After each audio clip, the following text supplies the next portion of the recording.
la somme demandée pour une période de 6 mois à un taux de 8% d'intérêt annuel. À titre de garantie, des membres de la communauté, parmi les plus fortunés, doivent hypothéquer leurs biens. Une liste nominative est établie, elle se trouve ici dans les archives, elle comprend 50 noms, mais il est précisé dans le procès-verbal écrit de cette réunion que le prêt de la caisse foncière constitue une charge collective qui grèvera l'ensemble des couches de la collectivité juive. Moins de 2 mois plus tard, nouvelle amende sur la communauté juive de Tunis, le 15 février 1943, sous prétexte que le Conseil de la communauté s'est montré incapable de réunir les contingents de travailleurs forcés et le même système de paiement est organisé. Le 17 mars 1943, c'est la communauté de Sousse qui est à son tour frappée d'une amende de 15 millions de francs. Et à nouveau, l'amiral Esteva intervient personnellement et écrit au président de l'entente bancaire tunisienne pour lui demander d'avancer cette somme ainsi que celle de 10 millions de francs qui sera exigée un peu plus tard. Même chose le 26 mars concernant les Juifs de Sfax, qui se voit signifier l'obligation de verser 15 millions de francs, puis 5 millions supplémentaires pour l'entretien des travailleurs juifs. La première amende est payée par le Crédit Lyonnais, dont le directeur donne garantie à la Banque d'État de l'Algérie.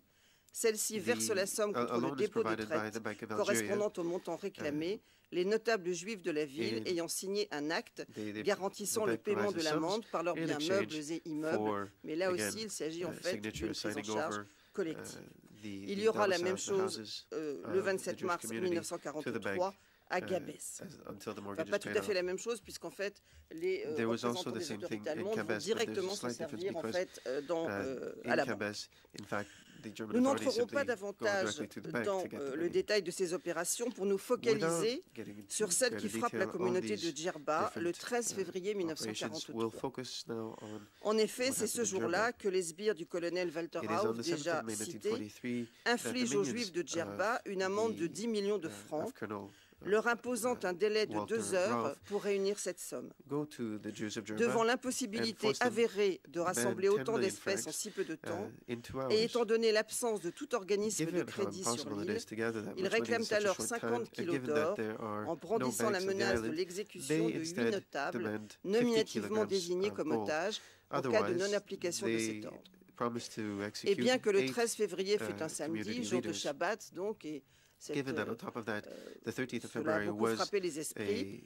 Le grand rabbin de Djerba, Rabbi Moshe Kalfon HaKohen, accompagné de dirigeants communautaires, part en voiture en direction des 2 haras, dans la précipitation et dans l'angoisse, et il est précisé que dans la mesure où les familles les plus aisées ont réussi à sévir dans les campagnes, ce sont en fait les familles juives les plus pauvres restées sur place qui se voient imposer de remettre leurs bijoux essentiellement, puisque leur or est essentiellement composé de bijoux, et c'est ainsi que 43 kilos d'or sont finalement réunis. Les officiers allemands, qui sont au nombre de 2 venus à Djerba, s'en emparent et donnent 24 heures aux responsables communautaires pour trouver les 7 kilos manquants, ce qu'ils réussissent à faire, mais entre-temps, les Allemands ont quitté l'île de Djerba et ils n'y reviendront pas. Peu de temps après la libération du pays par les armées alliées, les dispositions édictées contre les Juifs sont abrogées et la question des indemnités, et d'abord des restitutions et des indemnisations, éventuellement est posée. Je vais activer peut-être un peu. En tout cas, on crée un certain nombre de commissions à travers la Tunisie, commissions d'enquête, qui sont chapeautées par une commission nationale. Ces commissions doivent entendre les Juifs spoliés, faire des rapports, et en fait, tout cela est prévu dans l'optique de constituer des dossiers de dommages de guerre. Et les responsables de la communauté juive de Djerba demandent donc le remboursement de l'or qui leur a été volé, mais ils vont se heurter à différentes arguties. La première, c'est qu'en fait, le cas de Djerba va être dissocié du cas des autres amendes qui ont été imposées à des communautés juives ailleurs en Tunisie. Puisque les décrets publiés le 3 février 1944 autorisent les communautés de Tunis, Sousse, Sfax et Gabès à contracter un emprunt sous garantie du gouvernement tunisien qui permettent le remboursement des sommes extorquées par les Allemands, et toutes les hypothèques personnelles sont levées.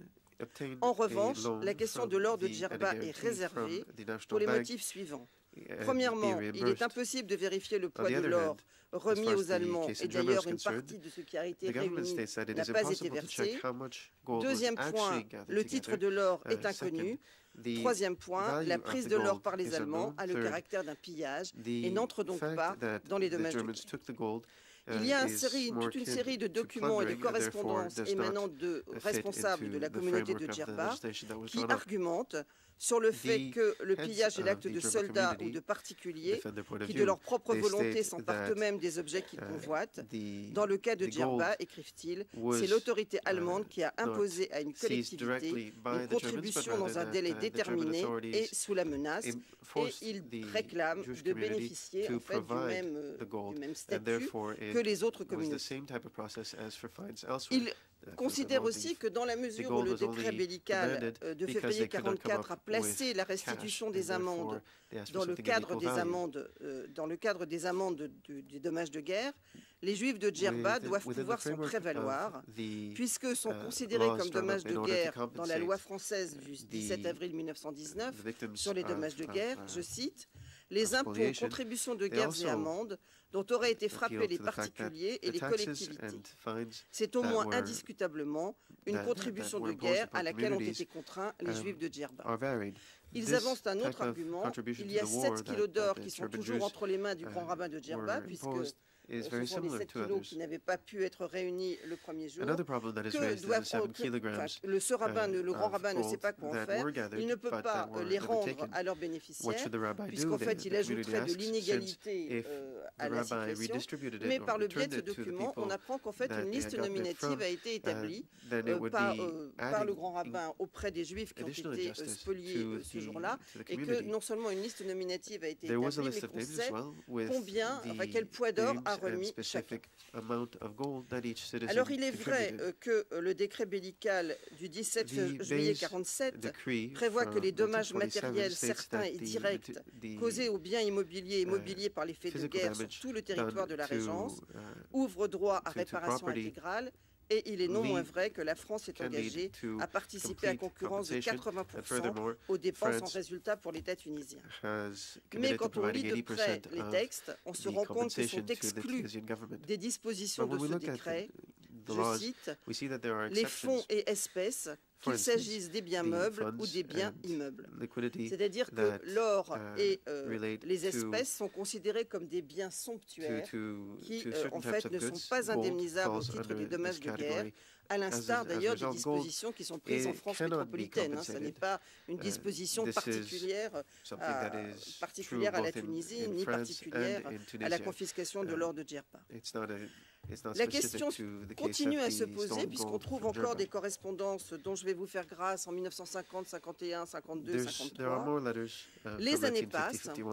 On voit aussi que des pressions s'exercent puisque les Juifs de Tunisie, de leur côté, œuvrent à l'unité et fondent en avril 1948 la Fédération des communautés israélites de Tunisie, chargée de coordonner leurs actions tant vis-à-vis des pouvoirs publics que des organisations juives internationales. La solution à la question de l'or de Djerba doit être trouvée. C'est vraiment un leitmotiv qui revient dans les écrits des différents présidents. Leitmotiv que l'on trouve aussi dans les archives du Congrès juif mondial qui reconnaît la fédération dès sa création comme l'organisme représentatif du judaïsme tunisien et qui en fait, va prendre cette cause comme un de ses chevaux de bataille. Il faut ajouter que Maître Charles Haddad, grande figure du judaïsme tunisien, était lui-même vice-président du Congrès juif mondial. Mais il faut attendre le 12 janvier 1956 pour qu'une indemnité soit enfin allouée par les autorités tunisiennes, l'argent étant remis aux responsables de la communauté lors d'une cérémonie organisée à Djerba en présence de Charles Haddad. Alors, je ne vais pas me lancer dans les comptes parce que le président de séance, je pense, va m'arrêter avant.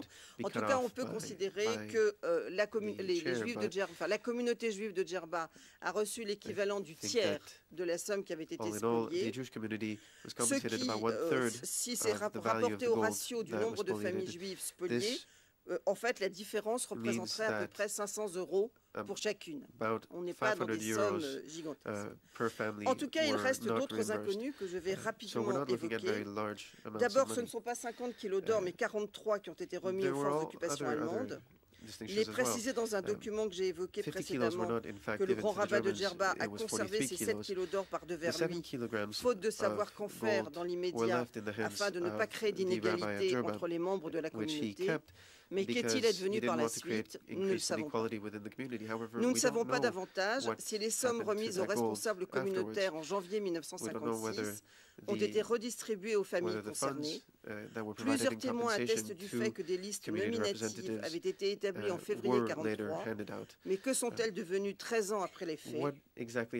Le grand rabbin Moshe Kalfon Cohen est décédé en 1950, l'un de ses fils peu après, et ses descendants ont immigré en Israël. Il faut rappeler d'ailleurs que 40% des Juifs djerbiens ont quitté la Tunisie à la fin des années 1940, la plupart choisissant de s'installer en Israël, et que leurs effectifs ne sont plus que de 2684 en 1956. A-t-on tenté de prendre contact avec les représentants de ces familles?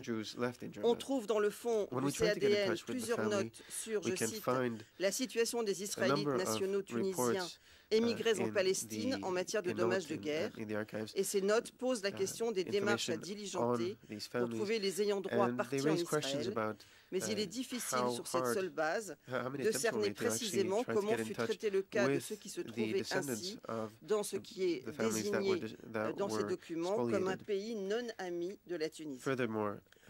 Nous ignorons aussi sous quelle forme s'est effectué le remboursement à la communauté de Djerba, puisque à partir de 1956, on ne peut plus payer les indemnités de dommages de guerre que à hauteur de 80% sous forme de remise de titres et en espèces pour 20%. Comment ces dispositions se sont-elles appliquées au cas djerbien?